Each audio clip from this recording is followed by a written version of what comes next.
Potika ny atiala amin'ny loharano fangalan'ny mponina rano ao be manondro be ao nosy be satria misy miny manapaka ny hazo eo amin'ny loharano ho ny fanazavany lehibe ny ala any an-toerana.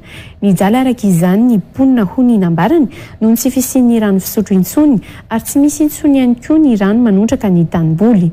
Rehefa natao ny famotorana dia laza ny tompon'ny toerana fa tsy nisy akory ny fahazon-dalana avy amin'ny tompon'andraikitra mahakasika ny fanapahana ala. Eo ampanaovana ny fanadihadiana moa ny eo anivy ny sampandrarahany ala ao nosy be amin'izao fotoana izao. Ansiprian'izay. Azo miisa 5 senjato no misy miny manapaka ao amin'ny loharano izay fangalan'ny mponina rano ao be manondro be nosy be. Miaritra araka izany ny rano fisotro sy ny rano manondraka ny tanimboly eo amin'ny 30 hektara izay mivelatra amin'ny fokontany miisa 3.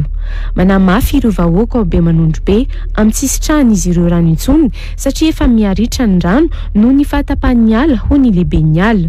Efa miroso amin'ny famotorana moa amin'izao izy ireo rano nambarany. Hitantsika eto zany fa misy nireny voasary zany amin'ny toerana eo dia raha vao tapatapaka zany ireo kakazo koa dia mety koritra io voasary satria loasary avy anatin'ny atiala eo zany rano avy any zany mandeha aty ambany aty ampiasan'olo amin'ny resaka tanimbary irmartera izay zany ny antony nahatonga izao eo zany ny ampialatanana ny raha dia manompo zany hatreto zany famotorana sy ny sisa mahakasika ny izay zavatra zany. Tsy nahazona lalana ny fanapahana ny ala ao be manondro be io ho ihany ny fanazavany izay efa mihitatra hatrany amin'ny fanapahana ny hazo eo amin'ny toerana masina fanaovana fomban-drazana.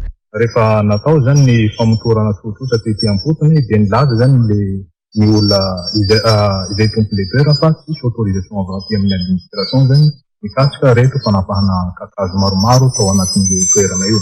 Avao zany ny zavatra ampiasain'ireo olo kakazo ireo zany dia resaka fandokisana alamby. Anatin'izay toerana izay zany misy koa zany ny tany fadiny fokon'olona izay toerana fanaovan'olo fomban-drazana. Dia ka tsy maintsy nandraindraikitra zany izay ato amin'ny service satria hita zany fa misy fandrobatana mihitsy zany le raha.